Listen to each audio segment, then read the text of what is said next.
I welcome you all to this program, The Bitter Truth.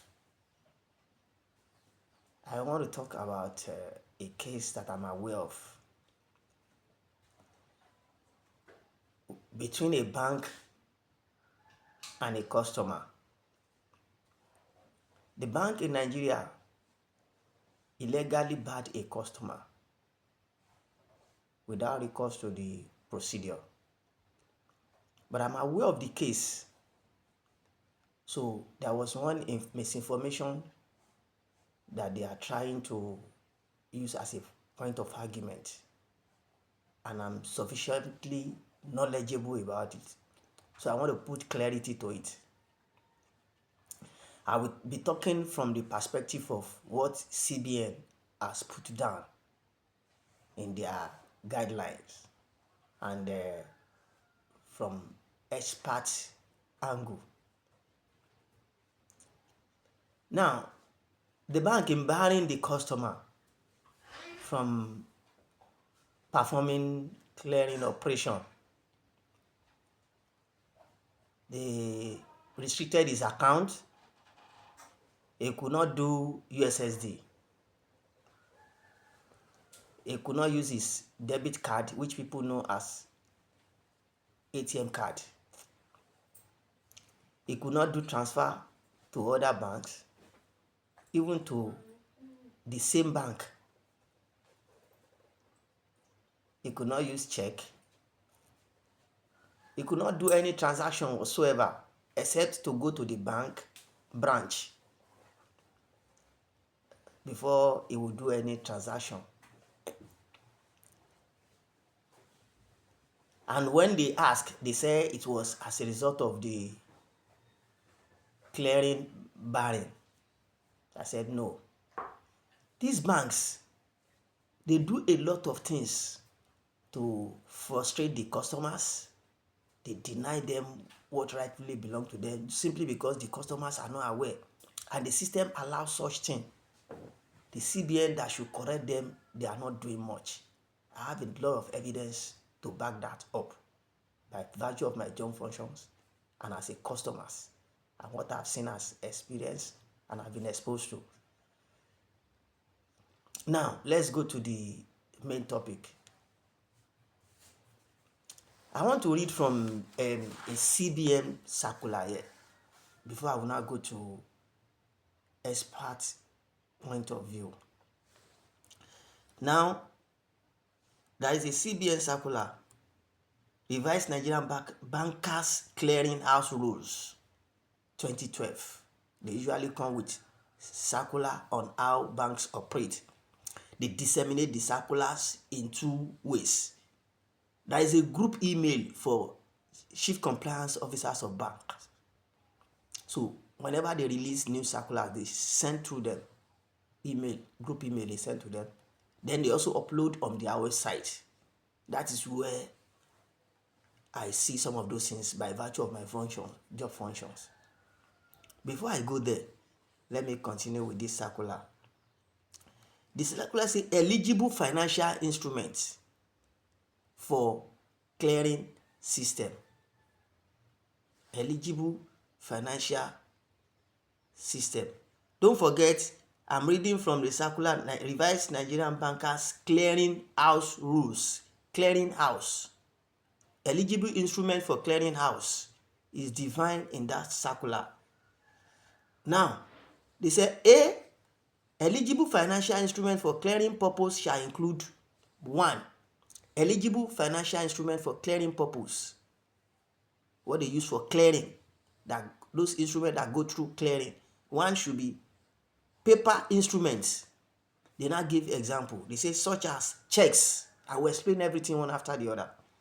Drafts, dividend or interest warrants. That's the third. Then there is debit or credit notes. Those are part of paper instrument that go through clearing process. Then there is what we call bankers payments. And there's another one we call direct debit. There is a circular recently that says that direct debit will no longer go through clearing house. I will explain all these things one after the other.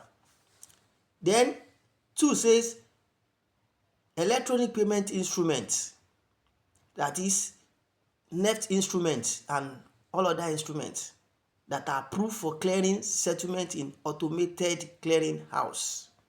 You know, all this NEFT, whatever instrument that will go through clearing, whether NEFT, instant NEFT and all those things, you know, those are fund transfer means that is approved. The 3, A3 says any other instrument that may be approved by the CBN, that may be approved. I have not seen any circular that says that other instruments like USSD, like ATM or debit card will go through clearing or transfer from one account to the other will go through clearing, and I don't think I can see such. Then B, eligible financial instrument. B says eligible financial instrument to be presented for clearing purpose shall not exceed the maximum amount as approved by CBN. That is, CBN will always come with a circular that will say that this is the amount that those instruments, checks, drafts, everything, the maximum that you can present. But that's not where we are going. Now, before I begin to pick those instruments one after the other, I want to talk about my job function. Having worked in 5 or 6 banks, I started in operation. First as a teller, I worked in customer service, in marketing, then in clearing. In those days, when we will prepare checks, before 10, we must take those checks, other banks' check, you take them, you bag them. We go in taxi to the head office from the branch. After we are done with all the clearing process and all those things, trying to then temporarily credit the customer and all those things, you debit CBN till position, you credit the customer, and you take the bank checks, other bank check, to the head office for onward processing. Those days they do T+3, T+5. At the point they change it to T+1, T+3. T+1, T+3 means that if you drop a check now, you get value the next day. +3 means you get value the third day, and those ones are for offshore checks. Somebody give you a check now, the owners of the check, the person who gives you the check, right? That's the drawer. We call them the drawer.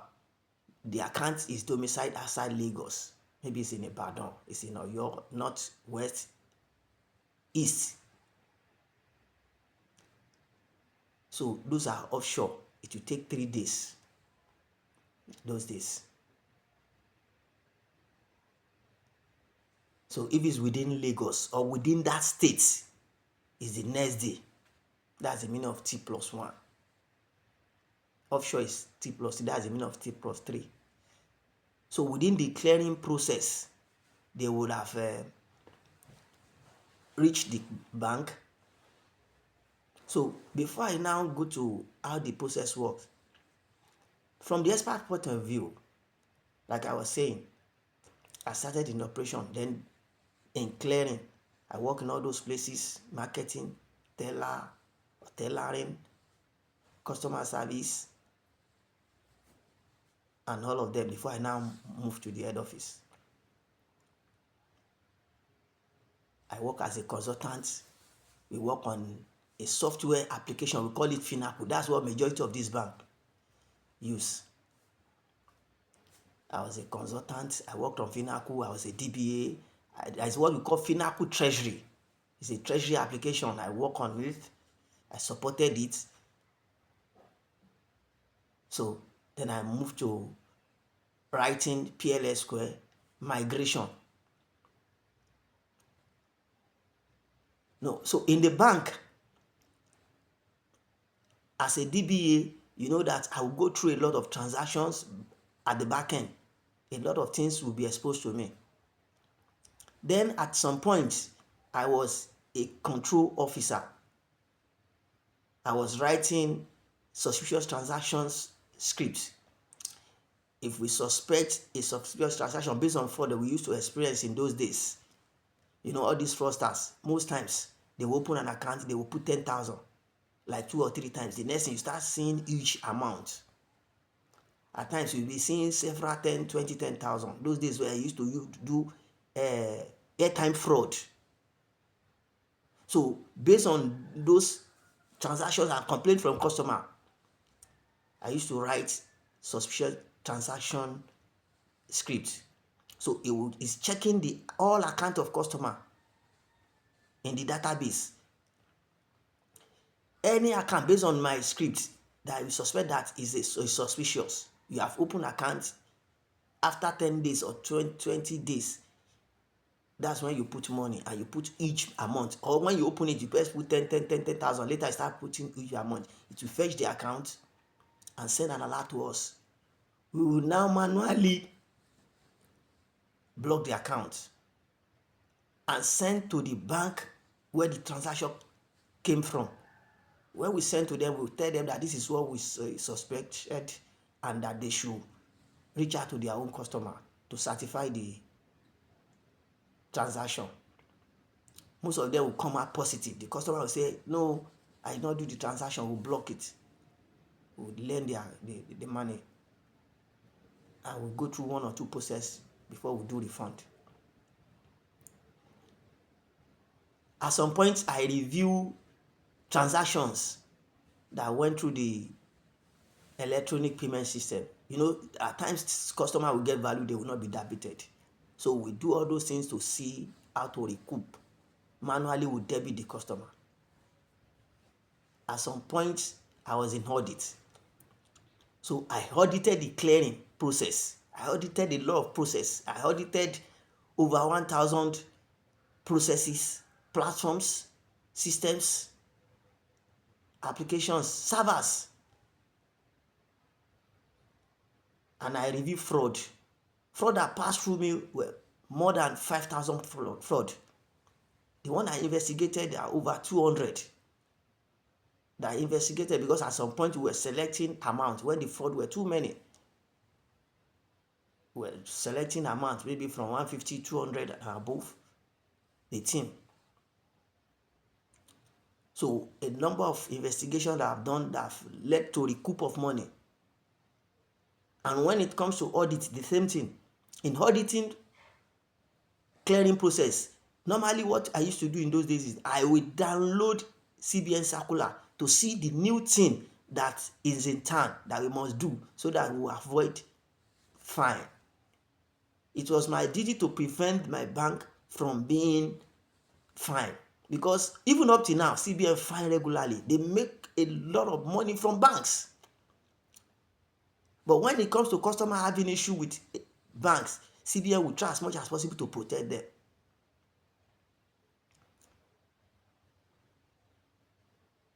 There are so many fines. For instance, you are expected to fund your ATM card all the time. No customer should go to the bank and say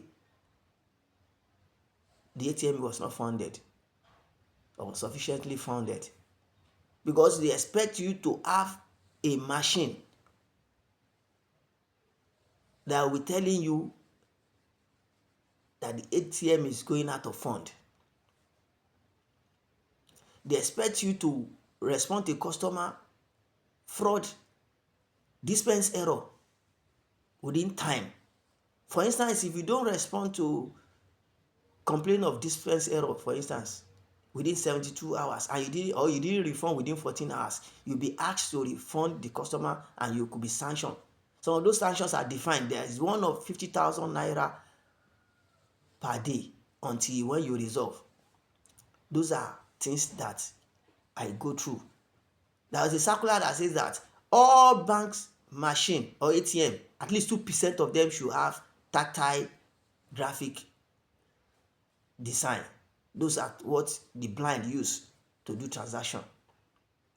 There's a part of CBN circular that says that you must have waste bin by your ATM, automatic teller machine, and so many like that. So when you download the circular, those are what I use to audit, so that we will not forfeit him of fine. Those are my job function. So I'm very eligible to talk about this topic because I've handled clearing in the front end, in operation, and at the bank end. And I've done a lot of reports that led to improvement in banks. There's a circular, one of it, a section that says that you should always tell your customer that cash distract is not enabled or is disabled. If you collected money, you didn't take your cash, you may not retrieve. Somebody can come and take it too if you leave your cash there and go. And so many things like that. So I regularly download the CBN to all my circulars to go and audit to see what area to prevent the banks from paying fine. So I'm very qualified to talk about the topic, and having also reviewed and audited e-platforms. I'll be talking about them as we go through. Now, they mention check as part of the paper that go through clearing. They mention checks. One thing is that it's not all checks processes that go through clearing. That's one. The check processing that go through clearing, right, is when you tender a bank's check to another bank of different banks. So bank A, a customer of bank A gave you a check, for instance, and you now took it to bank B, it will go through clearing. Why? Because they need to pay you, but they can't see the balance in the other banks' customers' account, yet they must pay you. So there is a clearing process. You will drop the check. On that day, they will credit you, but it will not drop. It will stay in unclear balance. For those of you who use First Bank, when they give you a statement, you will see the place that they call unclear balance. When they give you transaction receipt, that is the place where you will see the balance of that check, the value of that check. If it's 50,000, 15 million, 1 million, you will see it there. But you can't have access to it. You can only have access to the amount in your effective balance or available balance. So the money will be there. They will debit CBN position. We always have different accounts in the bank, expense accounts, suspect account, DBN, so many of them. So see, CBN position will be debited. They will credit the customer who tendered the check. So it will be floating in unclear balance, but you can't have access to it. So by the next day, now they have introduced check truncation. I'll talk about that later. In that truncation, like I said before, we used to back check and take it to head office, where they will now move it to where they need to move it to, CBN and the rest of them. Now you can quickly take an image of the check and send through truncation process. So those banks will see that, okay, our check has been tendered this place. They will see the image, they will see the soft copy. That's a key process of truncation, but that's not where I'm going. So when they now, the other bank, when they have that information that our customer have tendered his or her check elsewhere, if it's sufficiently funded, they will now debit it, the account of that customer, and credit the CBN position. You know, the first bank, the initial bank, has debited the CBN position. So they will credit the CBN position to balance it or need that transaction off and debit the customer. It is then that you will now have access to the money. The money will now drop. It will now leave unclear balance and join your effective balance or available balance. So your clear balance will now be 0. That is where you cannot have access to the money. Oftentimes, the customer, if he does not have money or sufficient money, they will now call to say, Mr. or Mrs. Lagbaja, there's a check waiting to be paid in your account, but you are not having enough money. Kindly fund your account. They will give you time, because there are, I think, 3 clearing sessions now. They need to return. There is a time for them to return all those things. And for them to also avoid it, because there is a circular that says that when the check is returned unpaid, they should fine you 5,000 naira. So to avoid that, and on customer relationship, they will call you to come and fund the account. So you will fund, they will now debit you. If you did not, after some time, they will now return your check and debit you 5,000 naira. That is clearing process with the checks.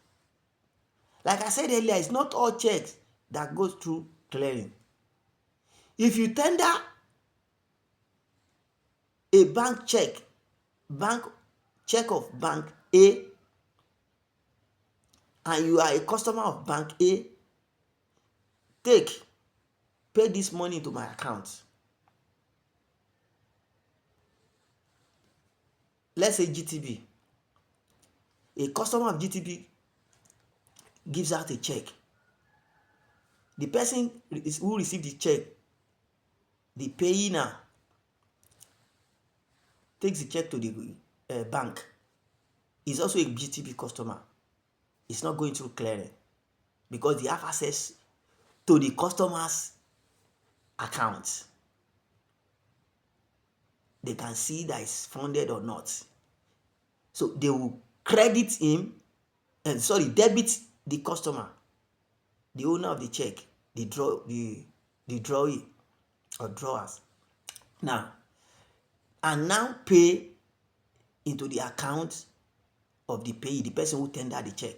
So they debit one and credit one. Teller till is not involved. I will explain teller till later. Clearing process is not involved. That's checks. So I'm trying to say that it's not all checks that go through clearing.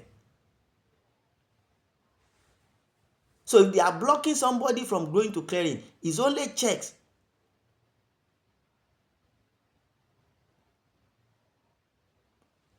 that is debited or that go through clearing. Except they are saying that a part of the circular says that, which I also saw, that they said they should recall all the checks. When they recall your checks, they are not going to ask you to bring your check physically. They are blocking it on the system. So you'll just be carrying useless paper.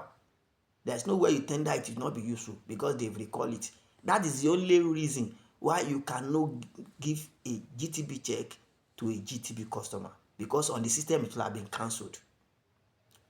But it doesn't go through clearing. If you bank A customer to bank B, A customer, then I may be First Bank customer or any other bank customer. I will take a GTB check, for instance, to GTB Bank. I will say, pay me cash. You are not paying to my account, and I'm not dropping it in my bank.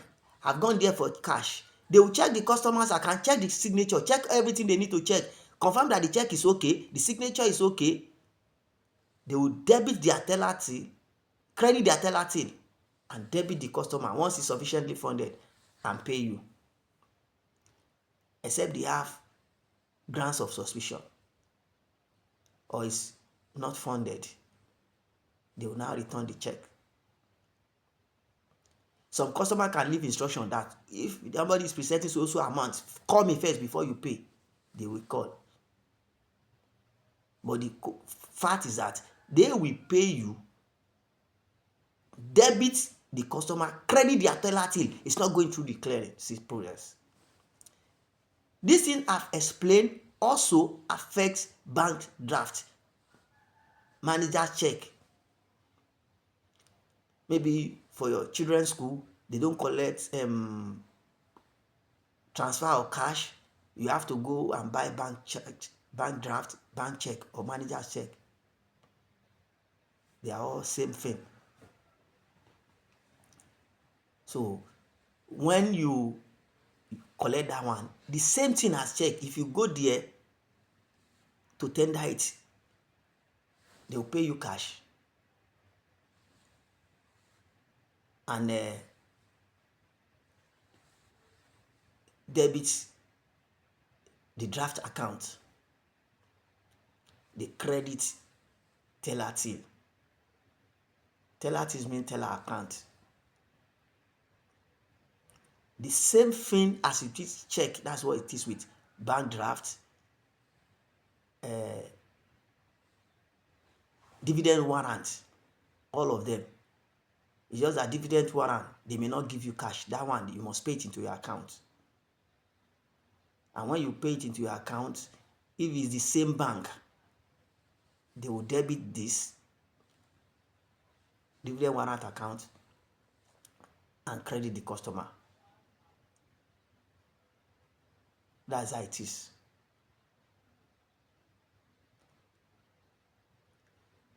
Now,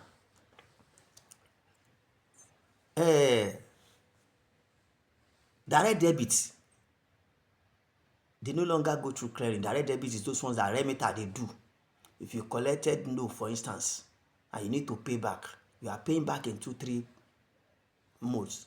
You can be saying, you can drop checks every month, tender check, collect your money. You can say, okay, I will do transfer.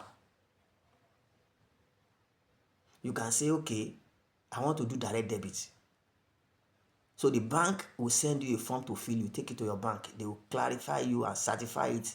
Then that direct debit, remitter will be the one debiting you on a certain day, maybe on the 29th, or 28th, or 30th, depending on agreement. They will be what? Debiting you. That's direct debit. No longer go through clearing. But one thing is that all banks, especially microfinance banks, they usually collect checks as backup.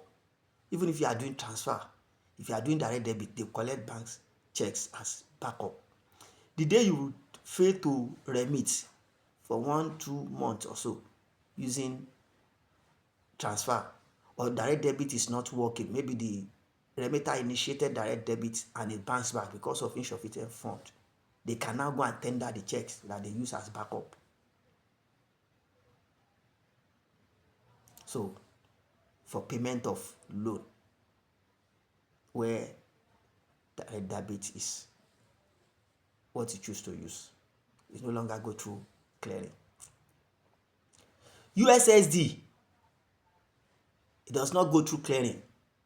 You dial a number *737#, you get your money instantly. It's only talking to bank. It's between banks and the telecoms. You know, there's a relationship between the telecom platform and the bank's platform.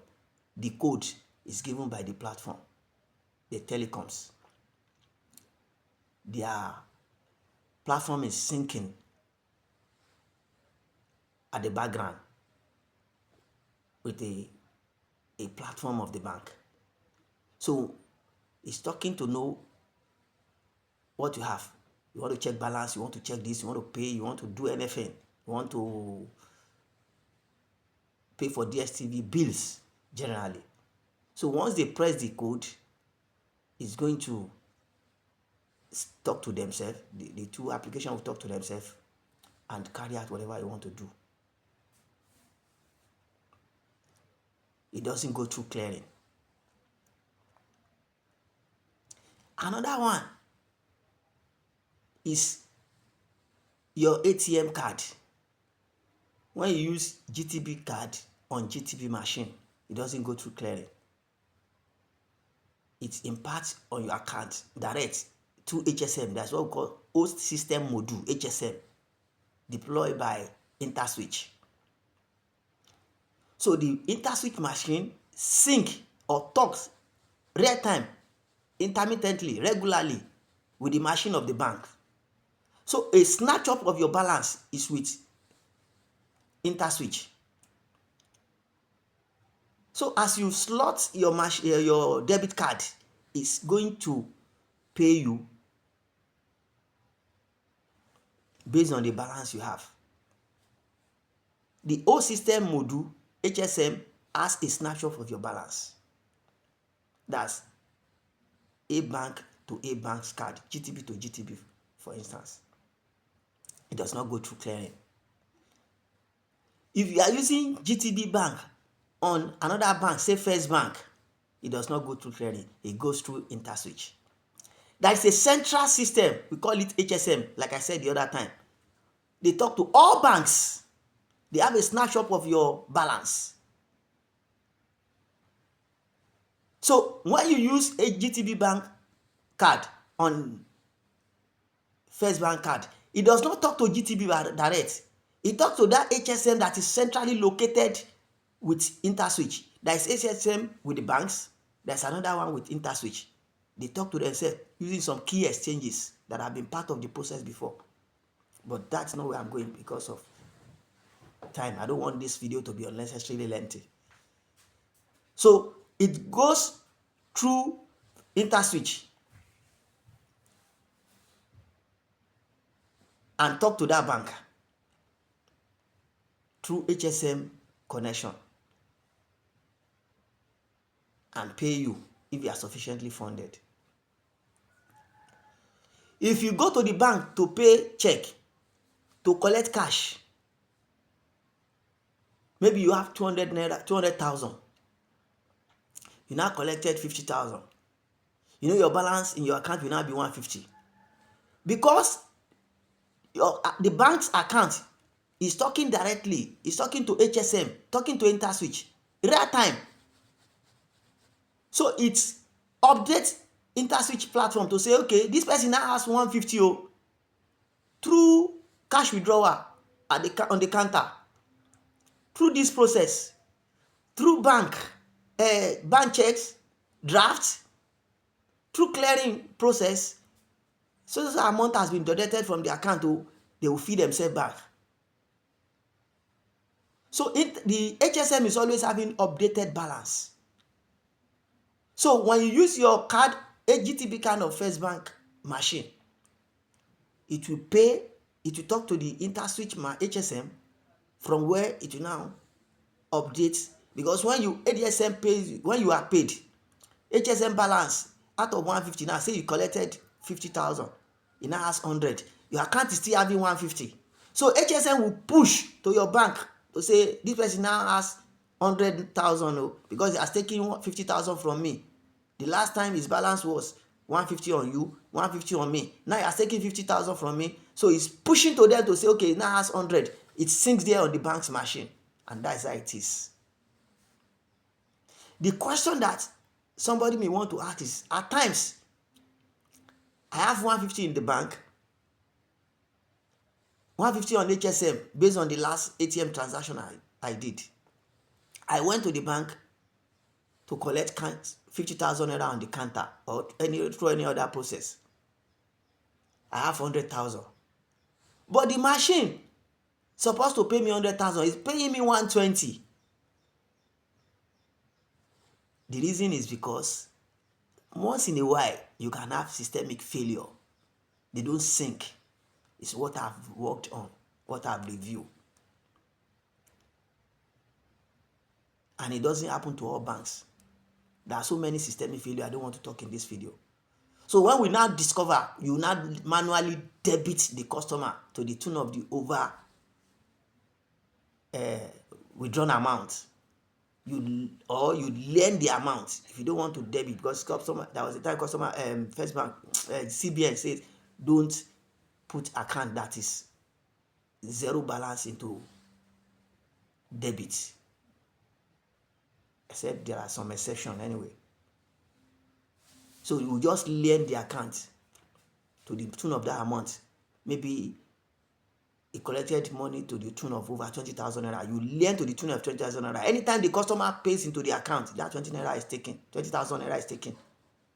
for the bank because of systemic failure. You are not expected to collect more than your balance. So if it happens, there are so many areas we have seen where you transfer once, it goes twice due to systemic failure. There are so many cases like that I've reviewed. So once it's detected, I even wrote a script that will fetch such situation. So you now advise the operation team to manually lien their account or debit it if there's fund in the account. So that's how the ATM process works. It doesn't go through the clearing system. USSD does not go through the clearing system. Transfer does not go through the clearing system. You transfer from your account, it goes to another account in your bank or in other banks. Because their instant does not go through the clearing system. Clearing system is not instant. It takes a day, at least a day. So other transactions that go instantly, they don't go through the clearing system. The direct debit that went through the clearing system has been stopped. So what is the bank saying? They are misleading people. When they take them to court, they are providing misleading information, so because they believe that the judge will not know those technical things or details. The other lawyer will not know technical details. So they can try to mislead. And those are things, because I've written reports that I've taken to banks, to court to defend, and all those things. Those are part of the things I've done in the banks. When you investigate fraud, some customers will take you to court. So you need to come and defend the report because you tender it as part of your evidence. In some other videos, I will talk about a number of things that banks do wrong. But because people are not aware, they don't know what to do. And when you know what to do, the bank, they will change it for you. How do you argue when you are not sufficiently knowledgeable to argue it? And where the CBN is not also helping matter, they are protecting them. If you have any cause to take any bank to court for illegality, please contact me on bittertruth348@gmail.com. bittertruth348@gmail.com, especially GTB. I offer to give you details, back it up in a circular with part of my report. I will even testify against them. Free of charge. I'm not going to charge you. If it's offshore, at worst, you will pay for my fare. Don't give me cash. Just book my flight, book the hotel. At every appearance, I will come there. I'm not going to collect anything from you because they are exploiting people. They are dealing with Nigerians on the back of the fact that you don't know what to do. It's too much. Why should you lose your loved one because of stupidity of a bank? Imagine you have 1 million naira in your account. You took your family member or relative to the hospital, and you need to pay for treatment, and they have blocked your account. They say you cannot pay.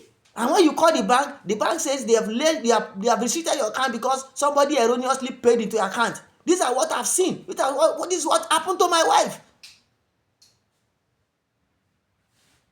They will say because somebody erroneously paid into your account. If somebody erroneously paid, let's say they paid 200,000 naira to my account, you lien the account. There's a difference between lien and freeze. Freeze is you have 1 million naira, you cannot have access to anything. Debit freeze. There is credit freeze, you cannot pay into the account. There is total freeze, you cannot pay, you cannot credit. In most cases, it's debit freeze they do. You have emergency, you cannot take money. They say somebody erroneously paid into your account. Instead of them to lien is you have 1 million naira, 20,000. That 20,000 naira is the money that they claim that was erroneously paid into your account. They are supposed to lien to the tune of 20,000. You can have access to 1 million naira, but you cannot have access to the 20,000. But in some cases, they will freeze. So you can't have access to the 1 million naira and the 20,000 naira. And they will not even call you.